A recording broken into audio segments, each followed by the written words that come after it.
Les presentamos a una Cirrocumulus stratiformis undulatus lacuriosus, aquí una Cirrus fibratus con una Cirrus flocus, aquí una Vertebratus, que parece una raspa de pez. De ahora en adelante, por el bien de todos, mejor la llamamos nubes.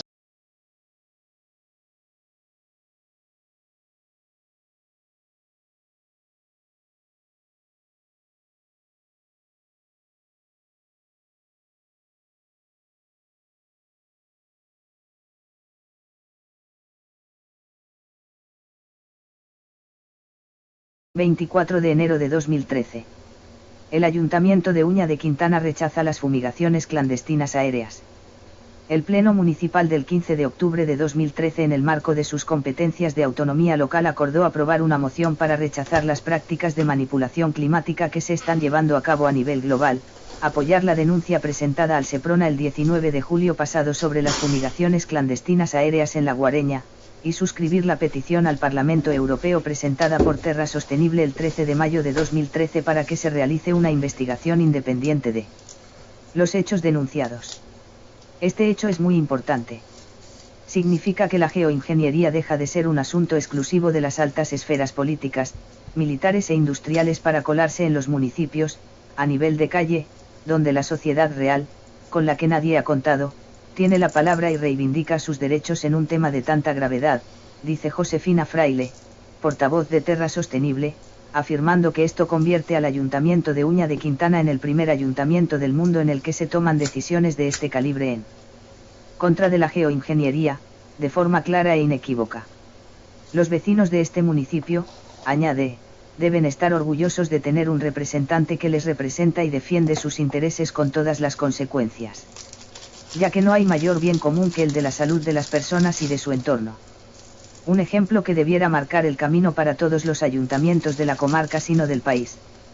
Por otro lado, la Junta Agropecuaria de Fuentesauco también se ha pronunciado en los mismos términos, siendo ya junto a la Junta Agropecuaria Local de Castrillo, la segunda en rechazar estas prácticas y apoyar la denuncia presentada ante el Seprona para que se investiguen hechos con evidente repercusión en el clima, los cultivos y la salud.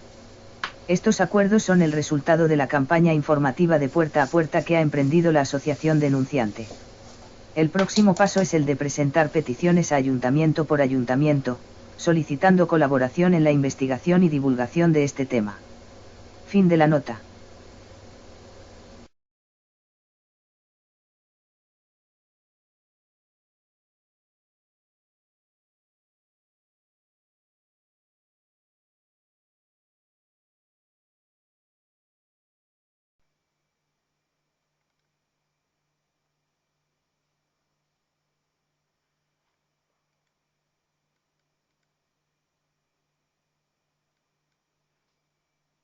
Ways to, when you go outside on a cold day and exhale, you create a condensation trail. That little cloud is a condensation trail. Now, if you take a 2-mile walk on a cold day and you can turn around and you can see your condensation trail tracking all the way back for 2 miles. That's how crazy it is to think that what we're looking in the sky is actually condensation trails. The contrails, not the chemical, the contrails occur because of cold air, minus 30. It takes a high altitude, around 30,000 feet plus. There's carbon dioxide and water vapor in that exhaust. That turns to ice crystals, and that's what you see, the white stream behind it. Those white crystals of ice warm up, dissolve, and the smoke goes away. And it never lasts more than a minute. What we're seeing now, and I first could not believe it, and I started looking at the skies, and these are not normal. They're not natural. There's something going on. I don't know who it is or why they're doing it. All I can testify is it's not natural and it's not normal. It's got to be some outside influence doing that. Thank you. I'm here to give you testimony that chemtrails, they're not contrails, are indeed real. They're spraying almost every day. I watch the clouds and watch the spraying program going on. I want to tell you that we're in very great danger from the pollution that's coming down over us. And we've been led astray by the military-industrial complex, and they're responsible for the cloud's creation and weather manipulation programs. They're dark operations. That's why they're not out in the media. I look around and I see people are starting to look up and see this. Many times I've spoken about chemtrails, And I get this blank look on my face. What are you talking about? I'm saying, look up. As a pilot, before I fly, I look up. And so, boy, they're really out there working. When you look up at the sun and you see a white haze, that is aluminum floating in the air right now, and it's coming from the aircraft. There's a huge amount of aluminum being found because these sprays have aluminum, strontium, barium, manganese. And there's a lot of argument that aluminum is very common to be found. But aluminum is only common in a bonded form. It's not common in a free form, and we're finding high rates of free aluminum in the soil, which is not natural. The metal compounds that are being used are environmentally dangerous. We need to be monitoring them. We need to be testing them.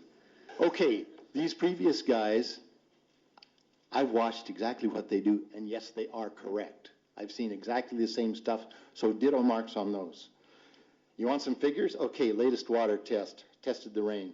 13,100 micrograms per liter of aluminum in the rain in 2013. Normally, it should be 0. So 13,100 is pretty damn much, folks.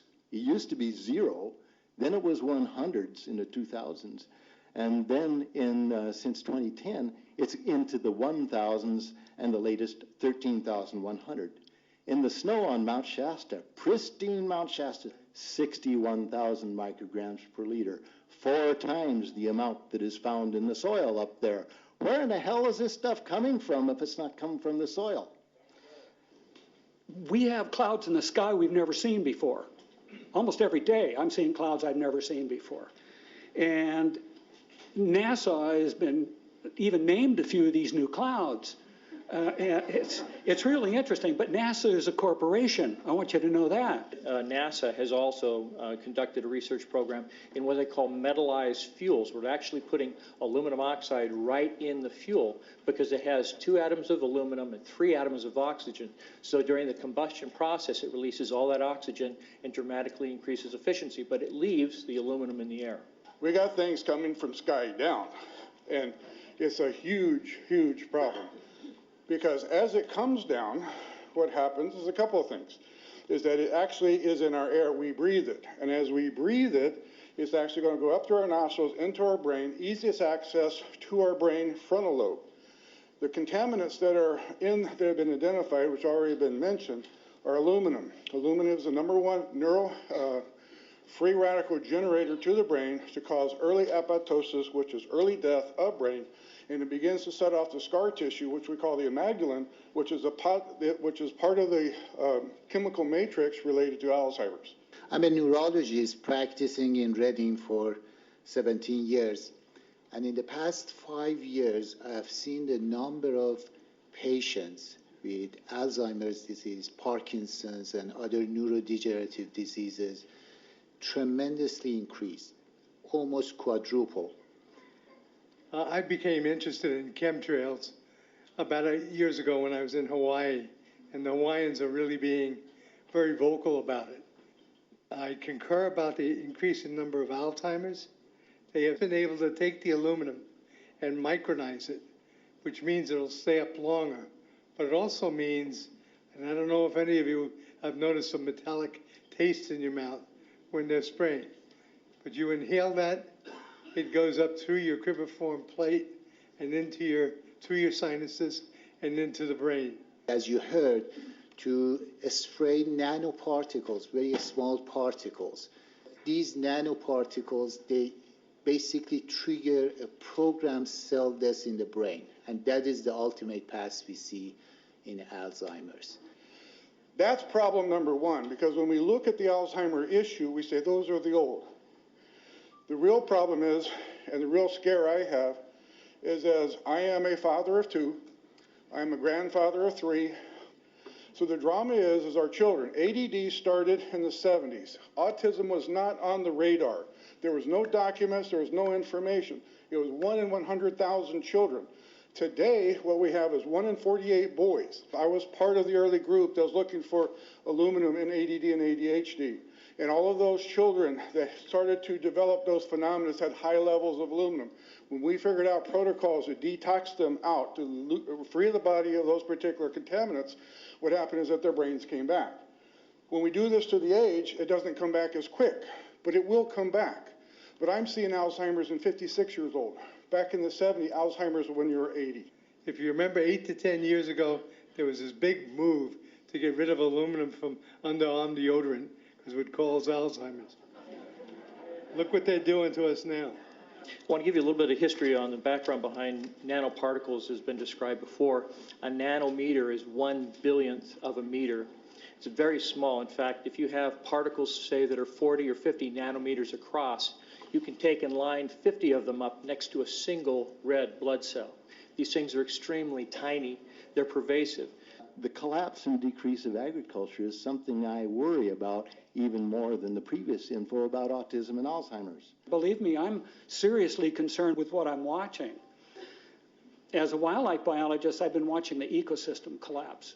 When you lose all your stream organisms, when you have aluminum overload in your streams, you're killing your microbial bacteria and you're disrupting the entire ecosystem. So it goes way beyond just a little bit of pollution. How did Monsanto know to create aluminum-resistant plants? I don't think I've heard anybody ask that question. Okay. Insects. I've done studies in Siskiyou County. They're at 20% of normal. The aquatic insects basically made a nosedive in 2006 to about 20% of normal. So far this year, I've sampled 200 trout stomachs. 98% of them are empty. So sorry about the trout fishing fellows. The mayflies, stoneflies, dipterus, and caddisflies are damn near gone. The terrestrial sampling is down to about 20% of normal, except for pest species like ants. We're seeing a loss of the major bird species, and as the gentleman said, the ecosystem is unraveling, and Audubon's been telling you that for years. The materials that are going into the environment right now, aluminum oxide nanoparticles and barium nanoparticles, these just happen to be the same materials that they use in nanothermate explosives. And so when this stuff settles down out of the air into the environment, it is small enough to be absorbed through the root structure of the trees in the forest. And so when there's a forest fire, and there will be a forest fire, those fires burn dramatically hotter. The point is that the cost of firefighting, the cost in the healthcare system have nearly doubled in the last 10 years. The amount of acreage is lost because of fires. The impact on human health is dramatic. I personally tested water and aluminum, and I found aluminum had 47 times the normal expected amounts. Strontium had 10 to 20 times the amounts. Barium was 20 times. This is what the stuff looks like here.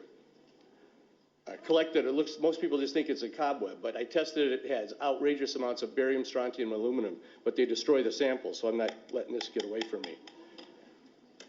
You know, these tests are international in scope. We're seeing this all over the world, guys. Okay, pH of acid soils is 20 times more alkaline. The aluminum in the soil has doubled in the last 10 years. The rain normal was 5.6. It's 20 times more alkaline. Aluminum blocks essential nutrients. I am unable in my garden to restore normal pH, and that's because nanoparticles are now in the circulatory systems of both plants and humans.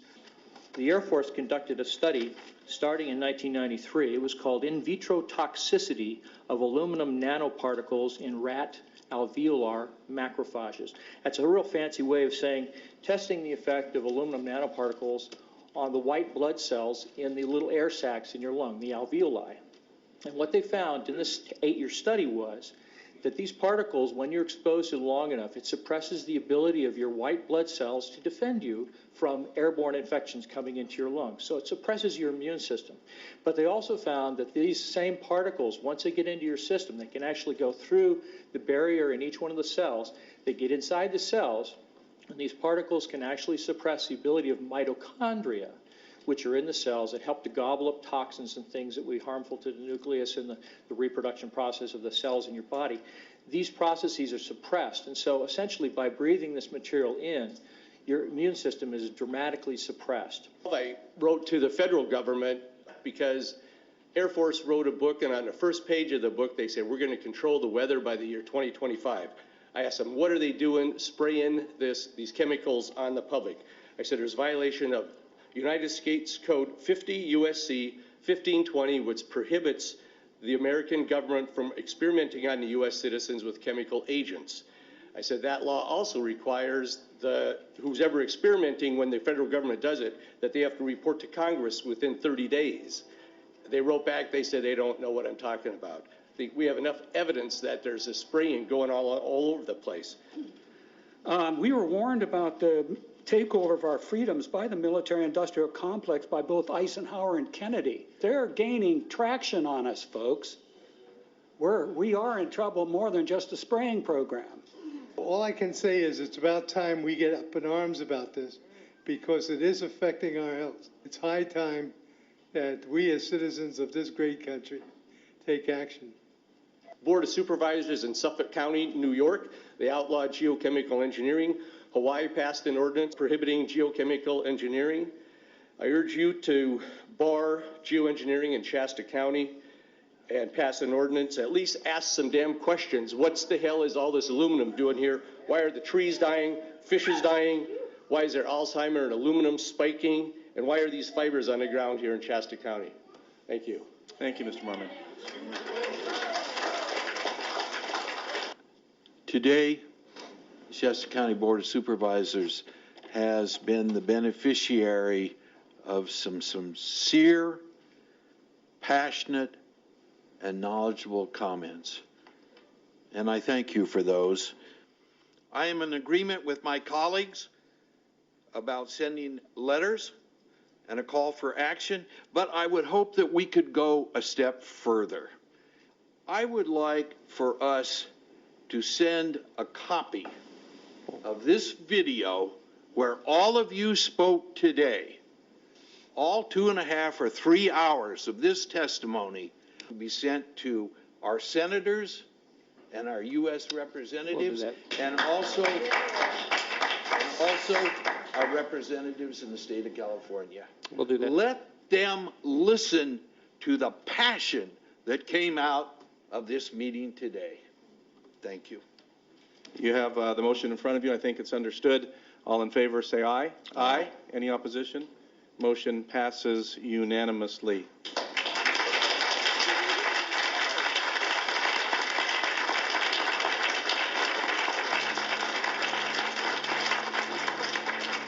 It wouldn't surprise me at all if the response is one that exceeds far the boundaries of Shasta County in terms of the platform that is offered, as evidenced by those who attended today from around the world. That's very impressive.